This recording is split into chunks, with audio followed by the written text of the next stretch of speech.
Good evening, brave souls. Tonight we venture into a tale of terror that will grip your heart and haunt your dreams.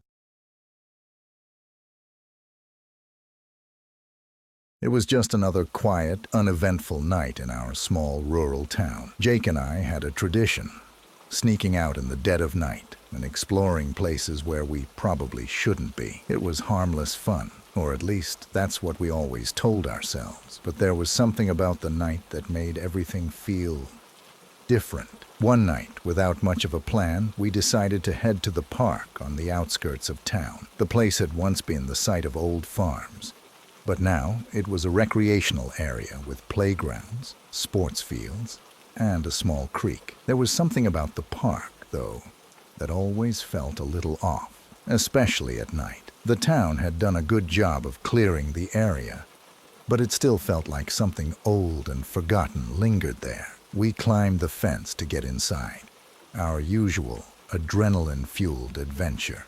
"Bet you can't catch me," I shouted as I dashed away, laughing. Jake gave chase, and we started a game of hide-and-seek under the eerie glow of the park's few lamp posts. I thought I was clever when I climbed onto the roof of the toilet booth. From up there, I could see the whole area. Jake wouldn't think to look up here, I figured. After a few minutes, I saw him standing near a bench just 50 meters away, his figure lit up by the faint glow of a street light. But something was wrong.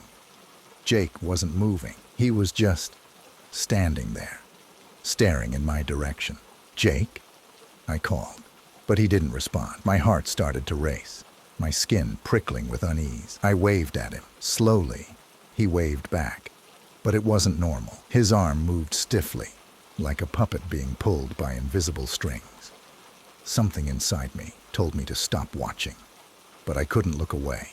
"Quit messing with me, Jake," I shouted. But still, he stood, frozen, staring.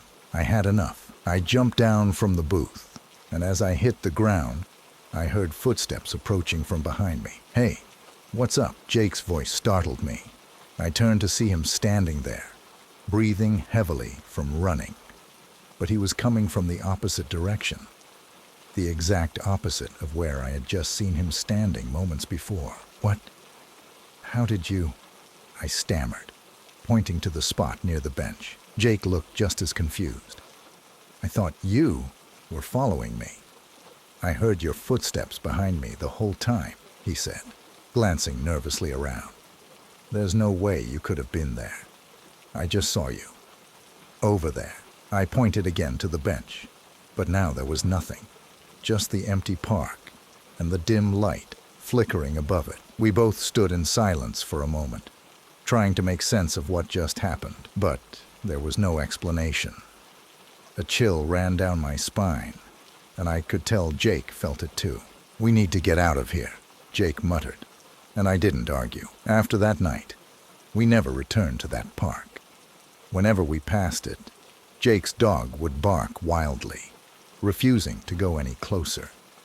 There was something wrong with that place, something we couldn't explain. Even now, thinking about that shadowy figure, I get chills. Was it something ancient from the forgotten ruins, or something darker that the town had tried to bury? We never found out. But one thing was for sure: we weren't alone that night.